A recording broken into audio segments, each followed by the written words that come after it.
And I would now want to introduce the Q&A, and the Q&A will be introduced by our lecturer of the Hochschule Mittweida. Please welcome Susanne Günther.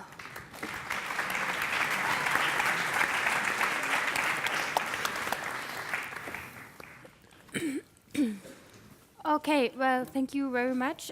First of all, I would like to ask if there are any questions from the audience before I start to ask questions. Talking about the producers and how they think about sharing fear instead of making real journalism. I didn't say they try to spread fear instead of making journalism. That's not what I said.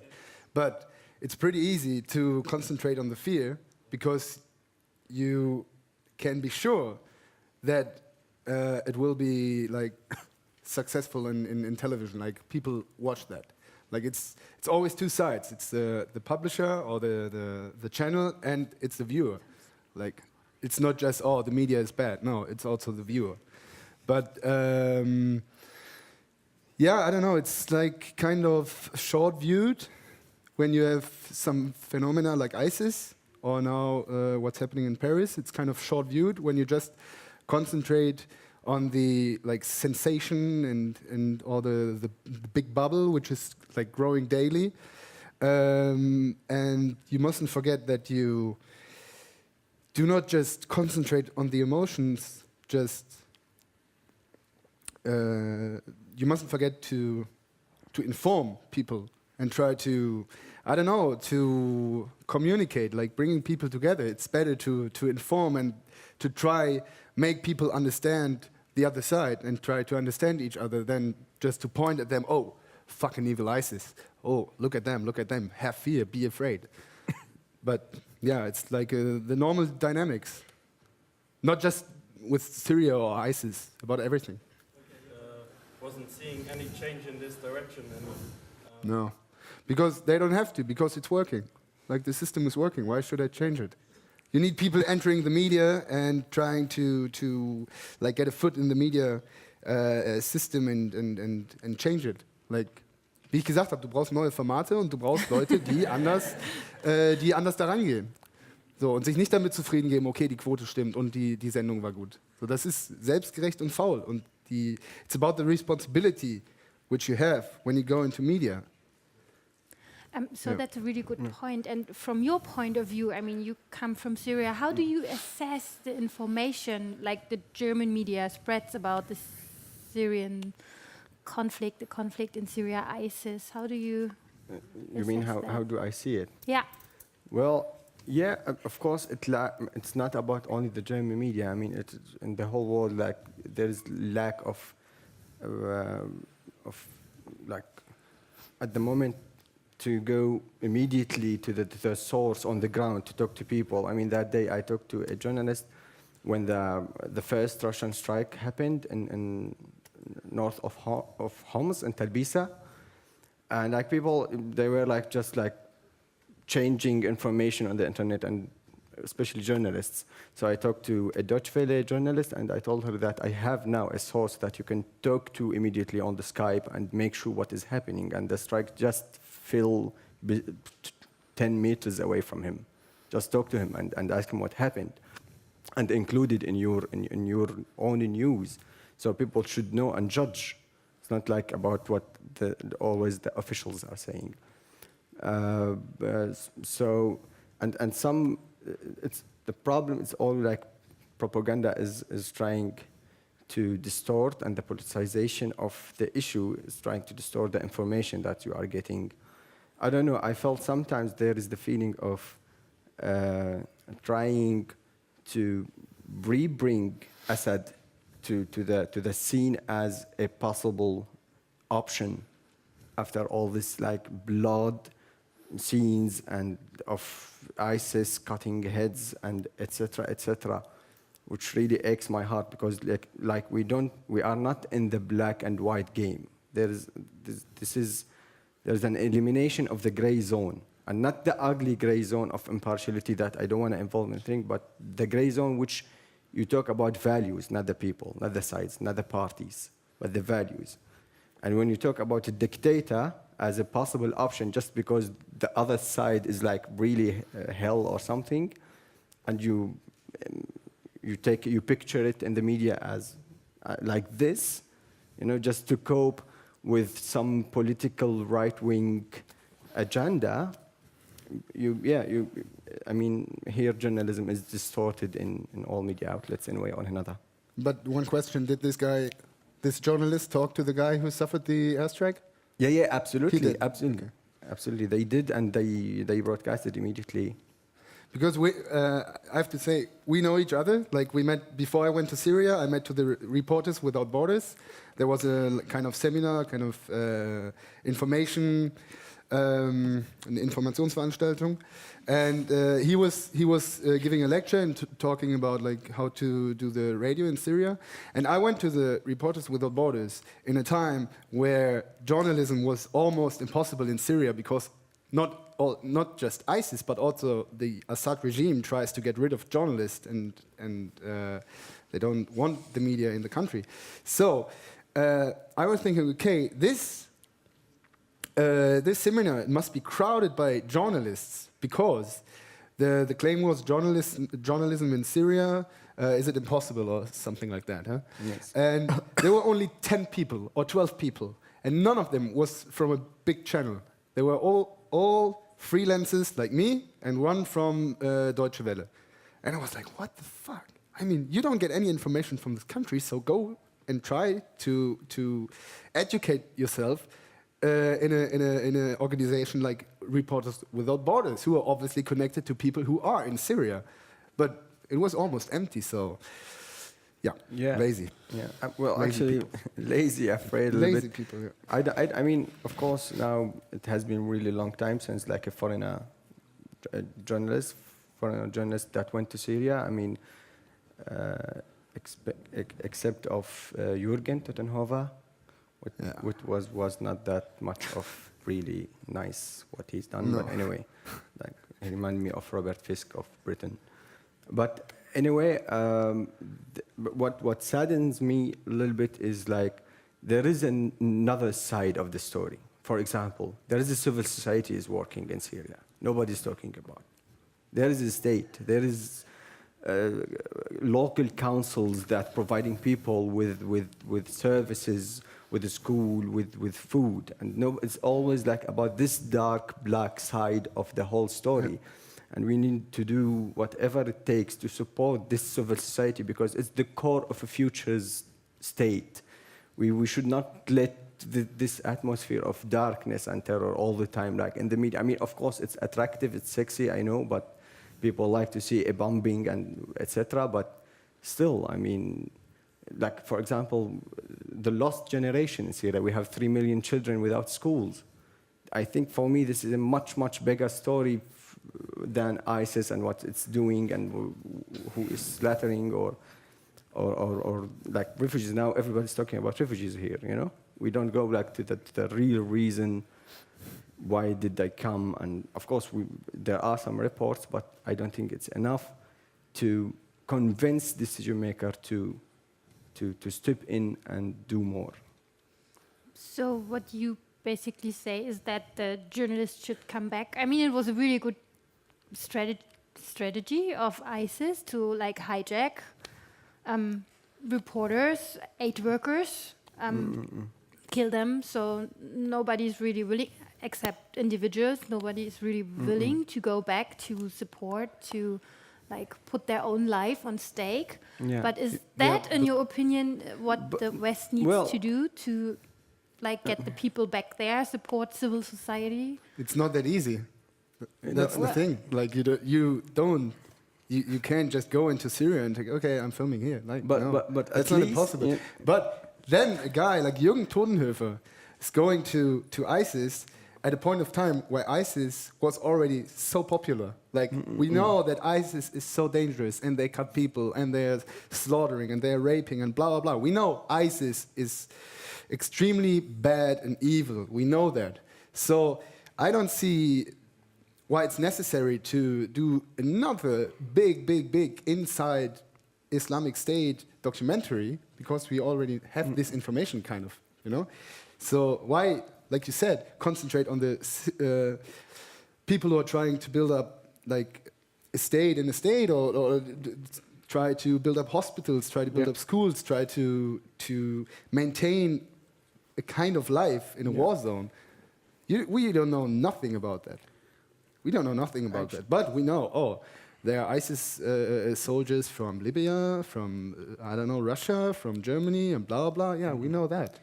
I mean, the problem as well that if you don't want to do it, you don't want to go to that place where it seems and sounds like hell, at least support those who are already doing it. Those media activists that sacrificing their lives. I mean, just the last month, like a dozen of media activists have been killed by the strikes, by covering the battle, covering schools, being in the hospitals. Really, every month there are media activists that are dying in Syria. So at least you don't want to do it. Okay, you want to like sit on your like fancy couch and watch fashion TV. Do it, have fun, but at least support those who are really ready to sacrifice to bring you to deliver this message to the world. So at least they don't even like expect to care, but at least they care about their people and they want to be the voice of the voiceless. So why don't we support them? And for example, I will tell you like really a short example.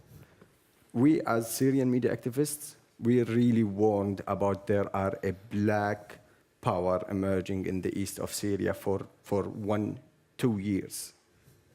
Really, from the beginning, we told everybody that there is an extremists emerging with the big potential and determination to spread in the region, you know. But nobody took us seriously in that matter. And then after like 1 year, suddenly, the Islamic State is here.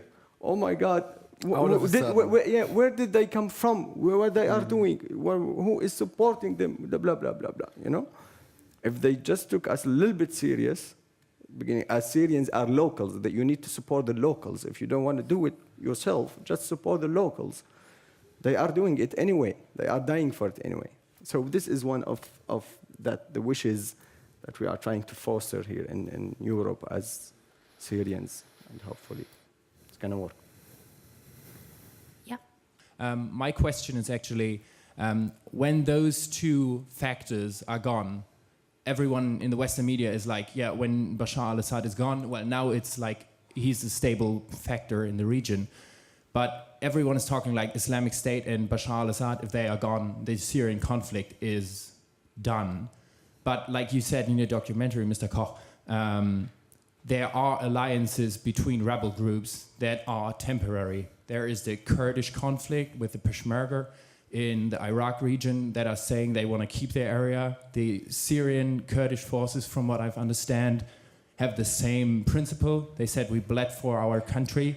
We don't want to give back our country.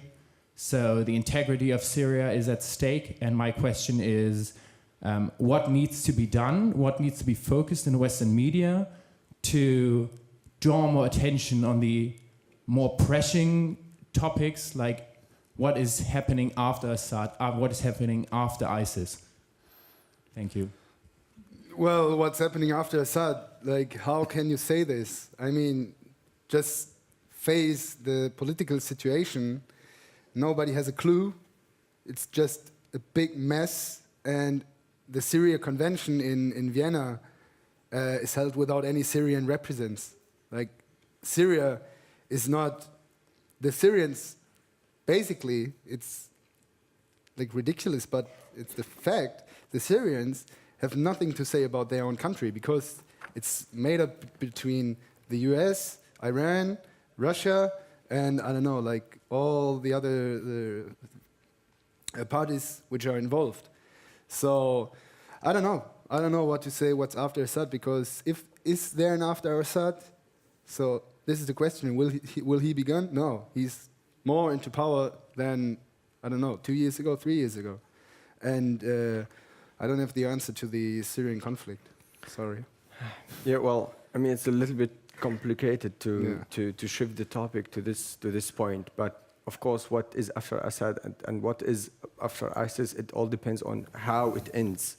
You know, if you have like a political process to his end or to ISIS' end, or if you have like a strikes, or if you have a military action, or you have, I don't know, an international consensus of finishing Assad or IS. So it's not like about what is after Assad. It's about now we have a situation, we have a de facto situation, we have like a new institutions, we have many elements, like we have IS, we have Al-Qaeda, we have the rebels, we have local committees, we have Assad, we have Kurdish people.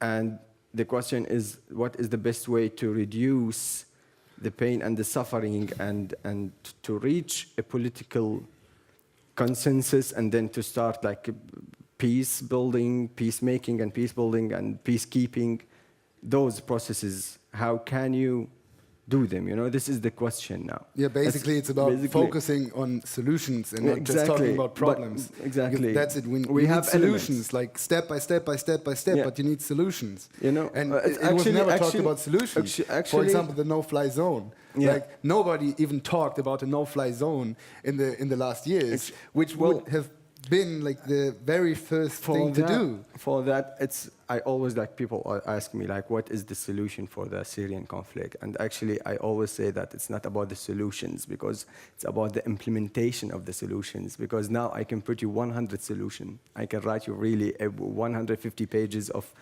how to really to move to the next step and how to stop the war.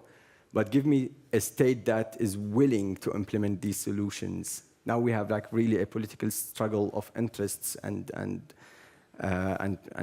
like agenda and ideologies, you know. But so this is our problem. We need to know how it's gonna end. Then I might answer what is going to be. But for me, what is more important now, that those, or this civil society that I mentioned earlier, and those local committees and those organizations who are trying to build something out of nothing, to be supported, because as I told you, they are like the safe locker of what the future of Syria is going to be. And they are the part of the solution, not part of of the problem. Absolutely, absolutely. They are the most important part of the solution.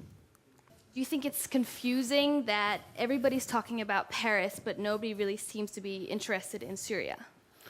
Yeah, it's now people get aware of, oh, we can be the victim of ISIS too. And now things are changing, because now you cannot say, oh, what do you do in Syria? You go backpacking because it's so far away, I don't have nothing to do with it. No, the Islamic State grew in the last years, and sooner or later it was so obvious that sooner or later they will come and try to get to Europe and do actions here and suicide attempts here and everything. So it was so obvious.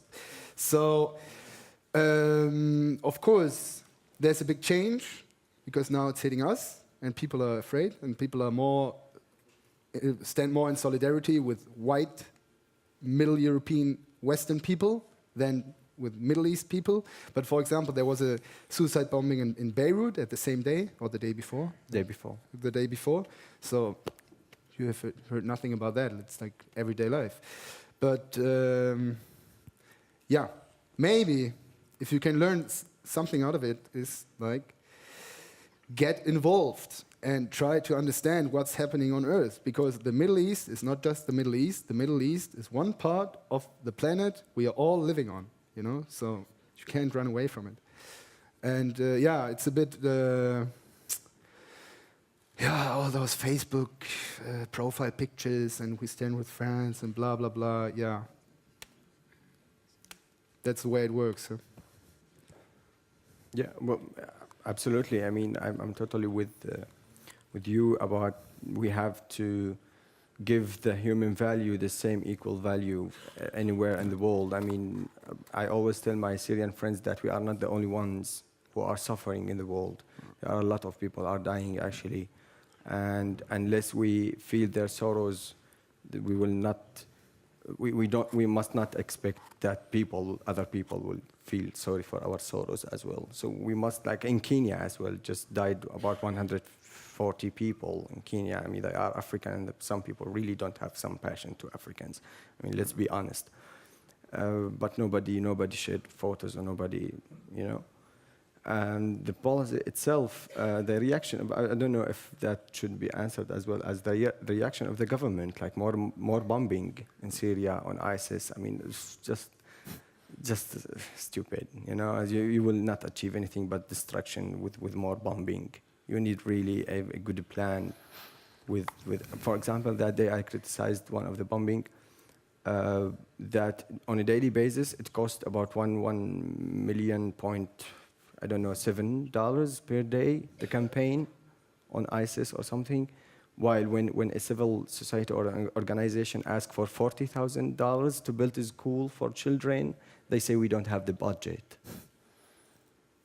I mean, well, don't then expect those children to grow up and become Tom Cruise or Vincent Koch, or they will become really bad thing, because they are not educated and they are in a very brutal, bad environment. So the reaction should be really, and the thing is, what is more sad is that if you saw the Facebook, it's like, oh yeah, go French forces, bomb those fuckers, bomb them. Yeah, it's like, really, this is I mean, most of the people sharing, and yes, now it's spreading its muscles, the French forces. I mean, this is how this world is functioning, for sure. Maybe one thing, like eine Sache in Eigenwerbung. Ich habe genau zu dieser Frage, wie mit Paris umgegangen wird, gestern auf meiner Facebook-Seite, die ihr alle liken könnt, ein Video dazu gemacht. Also könnt ihr euch ja vielleicht anschauen. So you really focus on civil society, which I do understand, but do you believe, I mean, we've been talking about political solutions, and right now G20, well, sitting together, hopefully negotiating, I don't know, and we've been talking about media. What would you like to be a statement coming out from G20? What would you, I mean, like, it should be a comprehensive approach. I mean, just supporting civil society probably won't do enough. No, I'm just talking. I'm absolutely. I'm just talking about one side of the whole story. Otherwise, we have a lot of perspectives about what should be said, especially from the decision makers of the states. But the problem that, for example, we even have like obligatory decisions from the Security Council, International, like United Nations Security Council, and they are not even sticking to them. So, what a statement could change. I mean, I wish if they would go to the public and say, well, we have an agreement and we have a plan where we are like at least stop the fighting in way or another for those who you can talk to, you can influence. You know, on the ground, like Free Syrian Army, like the Syrian regime, like Al-Qaeda in a way or another, because still. But the problem is like there are too many parties which follow like particular interests. For example, Erdogan, who bombed the Kurds, and the Kurds were one of the most, or maybe the most powerful force to fight ISIS on the ground. Yeah. And they need to be supported. Like, support the Kurds if you want to fight ISIS on the grounds. Don't go into Syria. Don't send boots on the ground. But support the locals, as you said. Support those who can fight ISIS, which won't happen. Yeah, actually, we were talking there, me and my friend, just like yesterday. I mean, don't send your airplanes. Just give us more arms and more weapon to the rebels, the Free Syrian Army, for example, and they will do it themselves. This is one of their tasks anyway, one of their goals. And what you should have done like 2 years ago. Exactly. Like if you had it done 2 years ago, no fly zone. And the problem with the Kurds, I mean, you know, Turkish are not really satisfied with giving a lot of weapons to the Kurds. No, they have their own, except their own political bombs from disputes. Absolutely. Yeah. So I have one more question there. I have a question because you talk about the Kurds. I read in the newspaper that there are not only like democratic influences, but otherwise there are many communist parties or anarchists who are establishing in some regions like the idea of a communist society or an anarchist society. How do you see that? Or did you notice that?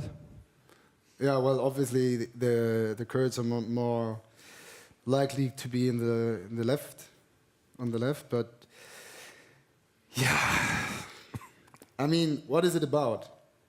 It's about that there's a so-called Islamic State who's just slaughtering people, and in the first place, you have to get rid of them.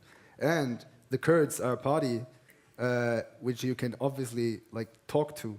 Like they're not so how do you say fanatic and everything. Of course, they are fanatic on the ground because you fight ISIS. I would be fanatic if I had to fight ISIS, but. One step after another. You don't concentrate on the problems. It's not easy. The opposition is like zersplittert, like torn in many parts, obviously. But at least you have to try to talk to people and get into communication and to work on a solution, which is not happening. Like the very first step is not taken for ages, and that's it. Like go the very first step and talk to people and get them on a table, all of them who are involved in Syria or fighting in the opposition against ISIS and Assad. Maybe I can add just a little thing about the Kurds. I mean, I have a dispute with you about that talking to everyone and like support anyone like blindly, they are against IS, because actually they have a discriminatory kind of action. Some Kurds, they are really extremist nationalists. Yeah, the in PKK. In a way that they are, for example, forcing Arabs in the areas that they liberate from IS. They are letting the civilians pay the price that IS did to the Kurds. You know, like for example, 2 days they liberated Sinjar in Iraq. It's one of the cities near to Hasaka in the east of Syria. And there are, first of all, there are news about that they stole many houses after they entered the village. They forced Arabs to flee from because they blamed the support of IS on them, that because of you, IS was in the region. And you know that civilians, they have no power to choose who is in the region. They just want to live and buy stuff and see their children getting in school. It's not about, it's not about, I'm going to support this or that, but it's a de facto situation. Even those in the regime areas, they don't have the choice. I mean, this is where I belong. This is my home. They came, okay, whatever, And this policy should be really restrained by the Kurds, by not like really opening the doors of like, oh, well, we have a power that is really killing ISIS and defeating it. Well, they have some kind of bad behavior sometime, but still they are defeating ISIS, so take all the weapons. We should really differentiate. We should be careful and not to give the power to evil by evil. You don't fix the problem with another problem. This is the thing. So maybe there's a question that kind of concludes that, yeah? So you said you want to wake up the public with your movie, and afterward, what will you wish, you dream? What should happen after watching your movie? What can media do? Es ist ja so, dass es in Deutschland und gerade bei jungen Leuten eine riesige, völlig unpolitische, desinteressierte Masse gibt, die auf ein System zusteuert, was ja offensichtlich an allen Ecken und Enden krankt. So, das sieht man jetzt, so was passiert, egal ob es jetzt Portugal, Spanien, Griechenland oder die Flüchtlingskatastrophe ist, offensichtlich ist einiges aus dem Ruder gelaufen. Und die Machtbasis von vielen Leuten und von vielen Regierungen sind Leute, die überhaupt nicht sich einbringen. Die sagen, ja, komm, die machen das schon. CDU, SPD, ist mir eh scheißegal, komm, die machen das schon. Und wie gesagt, das sollte erstmal ein Anlass sein, sich überhaupt zu beschäftigen. Also Syrien hat mich insofern verändert, als dass als dass ich sehr viel kritischer geworden bin und sehr viel kritischer auf diese Welt gucke. Nicht nur mit Syrien, es geht längst nicht mehr um Syrien, es geht darum, wie der ganze Westen aufgebaut ist und wie auch Deutschland aufgebaut ist. Und dass man da einfach, es braucht einfach die Wiedererweckung eines kritischen Geistes. Wenn dir alles scheißegal ist, dann überlässt du das Feld denen, die machen können, was sie wollen. Und das darf nicht sein. Und so, da geht es jetzt nicht um Revolution oder keine Ahnung, sondern es geht darum, dass man sich, wie Schiller hat es mehr oder weniger gesagt, Evolution statt Revolution. Weil die Revolution befreit Leute, die nicht bereit für Freiheit sind. Jetzt könnte man zynisch sein und sagen, ja, guck dir an, was im arabischen Frühling passiert ist, vielleicht ist da ein bisschen was dran. Aber es geht darum, dass man sich einfach in eine andere Richtung entwickelt und egal, wer welchen Job hat, egal, also ich rede jetzt von jungen Leuten, egal wohin du gehst, dass du dir vor Augen führst, dich nicht nur in dieses System zu assimilieren und darin aufzugehen, sondern deine eigenen Überzeugungen da einbringst und versuchst irgendwie ein bisschen was zu verändern. Egal, ob das jetzt im Recht oder in den Medien oder in der Medizin oder in der Pharmaindustrie oder in der was weiß ich was ist. Ja, also einfach mehr hinterfragen. So, darum geht's. Das versuche ich. So there was basically a lot of emotions and cursing right now in German. It's about questioning everything, like I just said. Like. So we're almost at the end, and I just want to ask you one more question to kind of finish our talk, and maybe we have some time to go to the meet and greet area because there are a lot more questions in the audience. A simple and rather difficult question: what future for Syria? Well, I don't know what the future of myself tomorrow, to be honest, to know what is the future for Syria. But I just know that we can affect that future in a good way or a bad way, and we have the chance to affect it really in a good way, and we must raise and increase our efforts in that direction in a way or another, and care more, because it's not about Syria, it's about our human values in the world, and what is going in Syria. I don't want to be pessimistic, but if it's stopped at its border, it's going to really have bad consequences to the whole world and to the whole system. It has already. It has already. As you've seen 3 days ago. Yeah, what for me as well? Like, maybe you have another region you are interested in. Maybe that's a better question because you're so emotionalized. What would be another region you would be interested in? Yeah, maybe. Don't worry, I got it. Any other, maybe, I don't know, Nigeria because of Boko Haram, or I don't know. Is there, no, is like Syria what future for Syria? The future of Syria, we have to accept that the future of Syria, no matter what happens, is not in our hands in that way, that the great powers like the USA, Russia, and Iran, they will find a decision sooner or later. Maybe it won't stop with 250,000 dead Syrians, maybe it will be 300,000, 350,000, we don't know. And we can influence that when the fighting is over. But we can try to be, like, in little ways, be part of the solution, which starts in your all single lives. Now in Germany, first of all, how to deal with the refugees. Like, how to deal with the refugees. Are you, like, welcoming them? Are you trying to invite them and give them a home?